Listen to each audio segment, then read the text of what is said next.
આપણે ઓપિયોઇડ એનાલ્જેસિક્સની વાત કરતા હોય તો ઓપિયોઇડ એનાલ્જેસિક્સ એને કહેવાય કે જે મોર્ફિન જેવું એનાલ્જેસિયા પ્રોડ્યુસ કરે. તો સૌથી પહેલાં તો એ કયા રિસેપ્ટર પર કામ કરશે? મ્યુ, કાપા અને ડેલ્ટા. સૌથી પહેલાં તો જે ડેલ્ટા રિસેપ્ટર છે એ પ્રો કન્વર્ઝર છે, મતલબ કન્વર્ઝન્સ ઇન્ડ્યુસ કરવાવાળું છે, એટલે મ્યુ, કાપા અને ડેલ્ટા. તો સૌથી પહેલાં શું કરશે? જો મ્યુને આપણે ડિપ્રેસ કરી દઈશું તો યુફોરિયા, મતલબ મ્યુનું કામ છે યુફોરિયા કરાવવાનું, ડિક્રીઝ જીઆઈ મોટિલિટી, મતલબ જે અફીણ ચાટતું હોય એટલે એને બહુ એક્સાઇટમેન્ટ છે, મતલબ ઉત્સાહ હોય, આમ ખુશ જ હોય એમ, અને જીઆઈ મોટિલિટી ઓછો એટલે એને કોન્સ્ટિપેશન હોય. So that's how opioid works. તો આ એના મ્યુ, કાપા અને delta.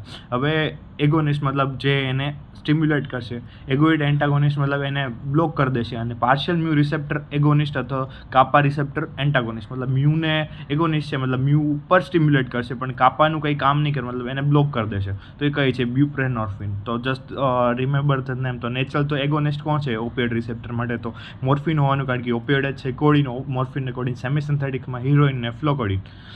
That's not a functionally important for us. સિન્થેટિકમાં પેથિડીન, ટ્રેમેડોલ, ટેપેન્ડોલ અને ફેન્ટેનાઇલ. તો આટલી નામ યાદ રાખવાનું છે: પેથિડીન, ટ્રેમેડોલ, ટેપેન્ડોલ અને ફેન્ટેનાઇલ. હવે ઓપિયોઇડ એન્ટાગોનિસ્ટ કહે છે પેન્ટાજોસિન, બ્યુટારફેનોલ, નેરોસ્પિન અને નાલ્બ્યુટેલ્પિલ. સો ગમે એકાદ બે નામ it's important, just write classification, not that important question, but if કેસમાં 6 માર્કમાં આવી શકે છે. તો મોસ્ટ ઇમ્પોર્ટન્ટલી આપણી માટે મિકેનિઝમ ઓફ એક્શન છે. તો મિકેનિઝમ ઓફ એક્શન સિમ્પલ છે.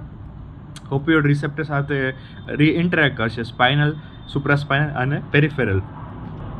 અને કામ શું છે? મ્યુ, ડેલ્ટા અને કાપવાનું. એનાલ્જેસિયા પ્રોડ્યુસ, દુઃખ નિવારક છે, રેસ્પિરેટરી ડિપ્રેશન કરશે. હવે એક્શન માર્ફિન, મતલબ માર્ફિન એનો કોડ લેંગ્વેજ છે કે એમાં માર્ફિનમાં બધું આવી જાય. માર્ફિનમાં એમ પરથી માયોસિસ કરશે. Second is એનાલ્જેસિયા. એનાલ્જેસિયા મતલબ દુઃખ નિવારણ કરશે, માયોસિસ કરશે, એનાલ્જેસિયા કરશે, રિસ્પાયરેટરી ડિપ્રેશન કરશે, ફિઝિકલ અને સાયકોલોજીકલ ડિપેન્ડન્સ કરશે, હિસ્ટામાઇન રિલીઝ કરશે, મતલબ હાઇપોટેન્શન અને હાઇપોથર્મિયા કરશે, ઇચિંગ કરશે, નોઝિયા વોમિટિંગ કરશે, યુફોરિયા કરશે એક્સાઇટમેન્ટના લીધે. અને બીજા જે કેટલાક છે ઇમ્પોર્ટન્ટ, સીવીએસ, મતલબ માર્ફિન સીવીએસનો કોડ છે, તો એમાં કફ સપ્રેશન, કોન્સ્ટિપેશન કરશે, ઓલરેડી સેડ કે ભાઈ જે મોટિલિટી ઘટાડે છે. વેગલ સ્ટિમ્યુલેટ કરશે એટલે બ્રેડિકાર્ડિયા, મતલબ હાર્ટ રેટ ઘટી જશે. ઓબ્વિયસલી કે ભાઈ હિસ્ટામાઇન રિલીઝના લીધે પણ હાઇપરટેન્શન થતું, અને બ્રેડિકાર્ડિયા વેગલ સ્ટિમ્યુલાઈના લીધે થશે, અને સિડેશન અને હિપ્નોસિસ કરશે. તો આટલા બધા હતા માર્ફિનમાં, મતલબ એમ પરથી miosis, analgesia, respiratory depression, physical અને psychological dependence, histamine release, itching, nausea vomiting, euphoria, cough suppression, constipation, vagal stimuli અને સિડેશન અને હિપ્નોટિક્સ. હવે કોડ હતા, બટ સેમ આપણે હવે કોડને એક એક કરીને ડીકોડ કરીએ તો ફર્સ્ટ ઓફ ઓલ તો છે સીએનએસનું એક ડિપ્રેશન જ છે, મતલબ શાંત કરે સીએનએસ, બહુ હાયર એક્સાઇટેડ હોય એટલે. તો ફર્સ્ટ ઓફ ઓલ એક ડિપ્રેશન ઇફેક્ટ છે અને સ્ટિમ્યુલેટ, પણ મેઇનલી ડિપ્રેશન ઇફેક્ટ વધુ હોય. ડિપ્રેશન ઇફેક્ટ સૌથી પહેલાં તો એનાલ્જેસિયા કરે કે મતલબ મ્યુ રિસેપ્ટર ઉપર સેન્ટ્રલી એક્ટ કરીને. તો એનાલ્જેસિયા ઇફેક્ટ કરે કે સેન્ટ્રલી સ્પાઇનલ લેવલ ઉપર રિએક્ટ કરે, તો ડોર્સલ હોલના સબસ્ટેન્સા જિલેટિનોમાં જે પ્રાઇમરી પેન એડરેન્ટમાંથી જે એક્સાઇટરી ન્યુરો ટ્રાન્સમીટર પર મતલબ હોય રિલીઝ થતો હોય ન્યુરો ટ્રાન્સમીટર, એને ઇનિબિટ કરી દેશે. ડોર્સલ હોર્નના સબસ્ટેન્સ જિલેટિનોસામાંથી પ્રાઇમરી પેન એડર મતલબ પેઇન કરે છે. સુપ્રાસ્પાઇનલ લેવલ ઉપર એમ કરે કે ભાઈ પેલ ઇમ્પલ્સનું ટ્રાન્સમિશન આવે. સ્પાઇનલ લેવલ ઉપર સબસ્ટેન્સ જિલેટિનોમાંથી પ્રાઇમરી એડરની એક્સાઇટેબિલિટી ઘટાડી દેશે, મતલબ એનું ન્યુરો ટ્રાન્સમીટર રિલીઝ બંધ કરીને, અને સુપ્રાસ્પાઇનલ લેવલમાં પેઇન ઇમ્પલ્સને ટ્રાન્સમિટ જ નહીં થવા, એના દુઃખ નહીં થાય. સેકન્ડ, યુફોરિયા, મતલબ ફિલિંગ ઓફ વેલબિંગ, બહુ મજા આવવાની ફિલિંગ, યુફોરિયા એ કરશે. સિડેશન કરશે, ફિઝિકલ એક્ટિવિટી ઘટાડશે. Fourth, respiratory depression. Respiratory depression કઈ રીતે કરશે? રિસ્પાયરેટરી ડિપ્રેશન એ કરશે કે ભાઈ મેડ્યુલા રિસ્પાયરેટરી સેન્ટર હોય એને ઇનિબિટ કરી દેશે. મેડ્યુલા રિસ્પાયરેટરી સેન્ટર ઇનિબિટ થશે એટલે જે રિસ્પિરેશનનો જે દર હોય શ્વાસ લેવાનો અને ડેપ્થ ઓફ રેસ્પિરેશન હોય એ બે ઘટી જશે, એના લીધે ડેથ થશે. જો પોઈઝનિંગ હોય, ઓપિયોઇડનું એક્યુટ પોઈઝનિંગ હોય તો એના લીધે એનું ડેથ થવાની પોસિબિલિટી છે.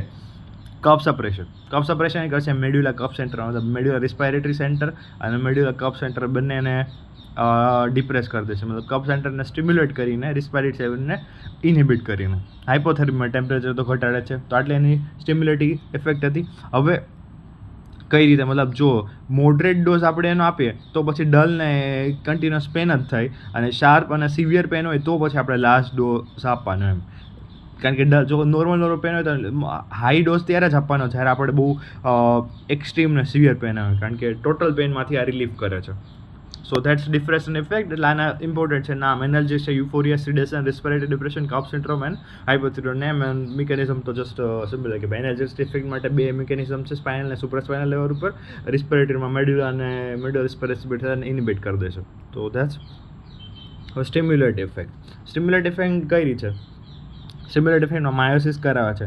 માયોસિસ કરાવશે એટલે આપણું પ્યુપિલ કન્સ્ટ્રિક્ટ થશે એમ. એટલે માયોસિસ ડિપ્રેસ થાય છે તો ડ્રોઝીનેસ મતલબ ઊંઘ આવવા જેવી ક્યારે ભાઈ તમારે આંખમાં ઓછું લાઇટ થાય તો એ માયોસિસ કરાવશે. એટલે થર્ડ ક્રેનિયલ નર્વને સ્ટિમ્યુલેટ કરશે. એટલે એક્યુટ મોર્ફિન પોઈઝનમાં છે ને પોઈન્ટ પ્યુપિલ જોવા મળે એમ, બહુ આમ કન્સ્ટ્રિક્ટ થઈ ગયું, આમ પીન જેવી દેખાડે, આખી ફૂલ કન્સ્ટ્રિક્ટેડ મેનરમાં હોય. અને ટોપિકલ એપ્લિકેશનમાં તો જોવા નથી મળવાની, જસ્ટ સિસ્ટમેટિક એપ્લિકેશનમાં સિસ્ટમેટિક ઇફેક્ટ જોઈએ. નોઝિયા વોમિટિંગ છે કારણ કે CTZ સેન્ટર હોય આપણું એનું ડાયરેક્ટ સ્ટિમ્યુલેટ કરશે. એટલે 5-HT3 ને બ્લોક કરી દેશે અને એટલે ઓપિયોઇડ દ્વારા મતલબ નોઝિયા અને વોમિટિંગ થશે. Kind of drug of choice count કરવામાં આવે છે. વેગલ સેન્ટરમાં બ્રેડિકાર્ડિયા મતલબ વેગલ સેન્ટર વેગલ સ્ટિમ્યુલેટ ઓબ્યુલેટી હાર્ટને રેટને રિમૂવ પાડવા માટે રિસ્પોન્સિબલ છે. તો 3 સ્ટિમ્યુલેટ છે, માયોસિસ, નોઝિયા, વોમિટિંગ CTS દ્વારા, ઓલું માયોસિસ થર્ડ ક્રેનિયલ નર્વ દ્વારા પિન પોઈન્ટ પ્યુપિલ એ કીવર્ડ છે, વેગલ સેન્ટરમાં બ્રેડિકાર્ડિયા કરે છે. હવે એની સિવાયના CVSમાં શું કરશે? CVSમાં કરશે વાઝો ડાયલેશન ને BP ડાઉન થશે, વાઝોને ડાયલેટ કરે છે. મોર્ફિન શું કરશે કે ભાઈ VMSનું ડિપ્રેશન કરશે, હિસ્ટામિન રિલીઝ કરશે અને બ્લડ વેસલ ડાયરેક્શન મતલબ ઇમ્પોર્ટન્ટ CVSમાં વેઝો ડાયલેશન બ્લડ પ્રેશર ડાઉન કરે છે. GITમાં શું કરશે? કોન્સ્ટિપેશન કારણ કે સ્ફિન્ક્ટરના ટોન વધારે, મોટિલિટી ઘટાડે. યુરિનરી બ્લેડરમાં યુરિનરી રિટેન્શન કરાવશે એટલે યુરિનરી સ્ફિન્ક્ટરનો ટોન ઘટાડીને. અને હિસ્ટામિન રિલીઝમાં ઈચિંગ ને સ્કિન ઇરિટેશન રિસ્પોન્સિબલ. ફાર્માકોકાઇનેટિક્સ આપણે આનું જોઈએ તો ફાર્માકોકાઇનેટિક્સની અંદર સ્લો અને ઇરેટિકલ મતલબ ધીમે ધીમે એબ્ઝોર્બ થશે. અને બાયોએબિલિટી લો છે કારણ કે ફર્સ્ટ પાસમાં લીવર આખું ખાઈ જશે. ઓરલ બાયોએબિલિટી ઓબ્વિયસલી ઘટી છે.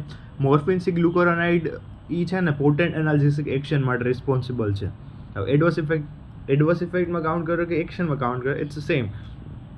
આપણે જે પહેલાં જોયા હતા ઇટ્સ કાઇન્ડ ઓફ એક્શન ને યુઝ. હવે એક્શનમાંથી તમે ડિરાઈવ કરેલ યુઝ કાઢી લેવાના કે ભાઈ નોઝિયા વોમિટિંગ તમારે રિડ્યુસ કરવાનું. એડવર્સ ઇફેક્ટમાં સેમ કે ભાઈ નોઝિયા વોમિટિંગ કોન્સ્ટિપેશન એના એડવર્સ ઇફેક્ટ છે, રિસ્પિરેટરી ડિપ્રેશન કરે છે, હાઇપોટેન્શન કરે છે, drowsiness, mental clouding, itching, deficiency in difficulty in micturition મતલબ તમે નહીં કરી શકો કારણ કે સ્ફિન્ક્ટરના ટોન વધુ છે. રેસ્પિરેટરી ડિપ્રેશન ન્યૂબોર્નમાં થાય, મોર્ફિન આપી દીધું એની મધરને તો રિસ્પિરેટરી ડિપ્રેશન અને ડ્રગ ટોલરન્સ એટલે તમે આ ડ્રગ જો લોંગર ટાઈમ યુઝ કરો તો પછી તમારે ડોઝ વધુ જ લેવો પડે. એટલે એડિક્ટિવ છે ને વધુ ડોઝ લેવો પડે ને સીઝરનો થ્રેશહોલ્ડ ઘટે. નાવ ડ્રગ ડિપેન્ડન્સ મતલબ જો આપણે કહીએ કે ભાઈ ઓપિયોઇડ કે મોર્ફિન અફીણ લઈએ તો એનું ડિપેન્ડન્સ આવી જાય. ડિપેન્ડન્સ આવવા માટે બેઝિક વસ્તુ છે કે ફિઝિકલ ને સાયકોલોજીકલ ડિપેન્ડન્સ આવી જશે. ફિઝિકલ સાયકોલોજીકલ ડિપેન્ડન્સ એ રીતે આવશે કે ભાઈ ફિઝિકલ એટલે કે ભાઈ જો તમે બંધ કરશો તો પછી વિડ્રોવલ સિમ્ટમ્સ આવવાના સ્ટાર્ટ થઈ જશે. અને સાયકોલોજીકલી મતલબ એના મેન્ટલી ક્લાઉડિંગ ને બધી વસ્તુ થશે. તો એડમિનિસ્ટ્રેશન સ્ટોપ કરશો તો મ્યુ રિસેપ્ટરમાં એ પહોંચે ને એટલે થશે શું? ઇરિટેબિલિટી થશે, બોડી શેક કરશે, યાવનિંગ થશે, બગાસો આવશે, લેક્રિમેશન થશે મતલબ બધી ગ્લાન્ડ્સનું સિક્રિશન થશે, સ્વેટિંગ થશે, ફીવર થશે, ડાયરિયા થશે, પાલ્પિટેશન થશે, BP રાઇઝ થશે અને લોસ ઓફ વેઇટ. હવે આ બધી વસ્તુને એક્શન સાથે સરખાવી જોઈએ. બોડી શેક થયું, યાવનિંગ થયું, લેક્રિમેશન થયું, સ્વેટિંગ થયું તો ફીવર થયું અને ડાયરિયા તો ઓબ્વિયસલી કારણ કે કોન્સ્ટિપેશન કરતું હતું, બ્રેડિકાર્ડિયા કરતું હતું એટલે એ બંધ કરવાથી પાલ્પિટેશન થશે, હાઇપોટેન્શન કરતું હતું એટલે બ્લડ પ્રેશર એનું વધશે, લોસ ઓફ વેઇટ. તો ઇટ્સ કાઇન્ડ ઓફ સાયકોલોજીકલી મતલબ ડ્રગ માટે બહુ ઇન્ટેન્સ ક્રેવિંગ થશે. હવે મોર્ફિન ડિપેન્ડન્સની ટ્રીટમેન્ટ આપણે કઈ રીતે કરીએ કે એની ફર્સ્ટ હોસ્પિટલાઇઝેશન કરી દેવાનું, ગ્રેજ્યુઅલી વિથડ્રોલ કરવાનું. એની માટે એક સિમ્ટમ છે ઓપિયોઇડ એગોનિસ્ટ મેથાડોન. વર્ડ યાદ રાખવાનું છે મિથાડોન. 1 મિલીગ્રામ મિથાડોન એ 4 મિલીગ્રામ જેટલો મોર્ફિન જેટલું સ્ટિમ્યુલેટ છે. ભાઈ કોઈ પર્સન 10 ટેકનિકલી લાઈક 100 મિલીગ્રામ જેટલું મોર્ફિનની એની ટેવ હોય તો પછી 25 mg મેથાડોન તે કામ કરે. એટલે ધીમે ધીમે ગ્રેજ્યુઅલી આપણે ટેપરિંગ કરવાનું છે 10 દિવસ ટેકનિકલ લે છે. પછી બીપ્રોમોફ્રિનને પણ આપણે યુઝ કરી શકીએ છીએ. મેથાડોન પ્રિફર્ડ એટલા માટે થાય કારણ કે ઓરલી ઇફેક્ટિવ છે, એક્શન ડ્યુરેશન બહુ લોંગર ડ્યુરેશન સુધી કામ કરે છે લો ડોઝમાં તે, અને માઇલ્ડ વિથડ્રો સિન્ડ્રોમ એમાં આવતા નથી. હવે પ્યોર ઓપિયોઇડ એન્ટાગોનિસ્ટ છે નાલ્ટ્રેક્ઝોન. એ શું કરે કે ભાઈ જો પેશન્ટની જે ડિઝાયર હોય ને કે ભાઈ ઓપિયોઇડ લેવું છે એને કરે એટલે ડ્રગ હોય ચોઈસ નાલ્ટ્રેક્ઝોન. અને સાયકોથેરાપી અને રિહેબિલિટેશન આપણે કરવું છે. હવે આમાં એક ટર્મ છે એક્યુટ મોર્ફિન પોઈઝન ઓબ્લિક કે પિન પોઈન્ટ પીપલમાં એક વર્ડ કીધો હતો. તો એક્યુટ મોર્ફિન પોઈઝનિંગ થતું હોય તો હવે રિસ્પાયરેટરી ડિપ્રેશન એટલે ભાઈ કે જો મોર્ફિન પોઈઝનિંગની એક ઇફેક્ટ હતી, સૌથી પહેલાં મોર્ફિનની જ ઇફેક્ટ હતી, રિસ્પાયરેટરી ડિપ્રેશન કરે, પિન પોઈન્ટ ઇફેક્ટ કરે અને કોમા, સાઇનોસિસ, હાઇપોટેન્શન, શોક, કન્વર્ઝન, આ બધી વસ્તુ સેમ એક્શન છે પણ એક્સ્ટ્રીમમાં આપ્યું એટલે આ બધી વસ્તુ એક્સ્ટ્રીમ, કારણ કે બહુ એક્સ્ટ્રીમ હાઇપોટેન્શન લીધે શોક થઈ ગયું, કન્વર્ઝન થઈ ગયું, સાઇનોસિસ થઈ ગયું, રિસ્પાયરેટરી ડિપ્રેશનના લીધે અને પિન પોઈન્ટ અને કોમા, એ તો આફ્ટર એફેક્ટ છે એક્સ્ટ્રીમ પોઈઝનિંગ. તો આપણે એની ટ્રીટમેન્ટ કરીએ કે હોસ્પિટલાઇઝ કરવાનો સૌથી પહેલાં માણસને, પછી એનું બ્રિધિંગ અને સર્ક્યુલેશનને મેન્ટેન કરવાનું, વેન્ટિલેટરી સપોર્ટ આપવાનો, કારણ કે આપણે આફ્ટર ઓલ એને રિસ્પાયરેટરી ડિપ્રેશન છે, ગેસ્ટ્રિક લેવેચ કરીને મતલબ કેમનોત્વ દ્વારા બધું કાઢ્યું. અને નાલોક્ઝોન, ઓલું નાલટ્રેક્ઝોન હતું, આ નાલોક્ઝોન છે. નાલોક્ઝોન આપવાનું શોર્ટ ડ્યુરેશન માટે છે, એટલે રિપીટેડ વાપરવું પડે, એવું નહીં કે આપીને કોન્સ્ટન્ટલી આપ્યા જ કરવું પડે. જે ઓપિયોઇડ રિસેપ્ટરનો એન્ટાગોનિસ્ટ એટલે બ્લોક કરી દે. નાલટ્રેક્ઝોન એ કાઇન્ડ ઓફ પ્યોર ઓપિયોઇડ એન્ટાગોનિસ્ટ હતો, એટલે એ રિલેપ્સ ના થવા દે. અને નેલોક્ઝોન છે એ શોર્ટ ડ્યુરેશન એક્ઝામમાં છે. કોન્ટ્રાઇન્ડિકેશન શું છે કે ભાઈ હેડ ઇન્જરી પેશન્ટ હોય એમાં તમે ના આપી શકો, કારણ કે પ્રોગ્રેસ એસેસમેન્ટ તમને શું ઇન્જરી વધે છે કે નહીં એમાં તમને આ નડશે એમ, એટલે વોમિટિંગ, માયોસિસને મેન્ટલ ક્લાઉડિંગ થયું હોય અને ઇન્ટ્રાક્લેલિયર ટેન્શન એ વધશે એમ. તો પછી કારણ કે સેરેબ્રલ વેઝોડાયલેશન થશે એટલે CO2 રિટેન્શન લીધે સેરેબ્રલ વાયોડાયલેશન હશે. બ્રોન્કિયલ અસ્થમા કેવું કે ભાઈ રિસ્પાયરેટરી ડિપ્રેશન થયું અને મોર્ફિન હિસ્ટામાઇનના રિલીઝને લીધે બ્રોન્કોસ્પાઝમ્સ, એટલે અસ્થમાની અંદર તો બહુ કોન્ટ્રાઇન્ડિકેટેડ વસ્તુ છે. Third COPD, it's kind of જો હેડ ઇન્જરી કોઈકને થઈ હોય તો તમે ઓપિયોઇડ ના આપી, ઇન્ટ્રાક્લેલિયર ટેન્શન વધુ હશે, પ્રોગ્રેસ એસેસમેન્ટ તમને નહીં થઈ કે બ્રોન્કિયલ અસ્થમા રિસ્પિરેટરી ડિપ્રેશન કરે છે એટલે આપણે ના આપી, ઓબ્વિયસલી ખબર ડિપ્રેસ કરે અને અસ્થમા પાછું હિસ્ટામાઇન રિલીઝ કરાવશું. COPDમાં ઓલરેડી રિસ્પિરેટરી રિઝર્વ ઓછો છે તો એમાં તમે ના આપી શકો. હાઇપોટેન્સિવમાં ઓલરેડી હોય તો એને ના આપી શકો. હાઇપોથાઇરોઇડિઝમ ને હાઇપોપિટ્યુટરિઝમમાં ના આપી શકો. ઇન્ફન્ટ એલ્ડરીમાં ના આપી, કારણ કે યુરિનરી રિટેન્શન વધે અને ઇન્ફેન્ટની અંદર મોર રિસ્પાયરેટરી ડિપ્રેશન થવાની સંભાવના, અને અનડાયગ્નોસિસ એક્યુટ એબ્ડોમિનલ પેન, કારણ કે એ જે રિયલ પેન હોય એને માસ્ક કરી દે છે.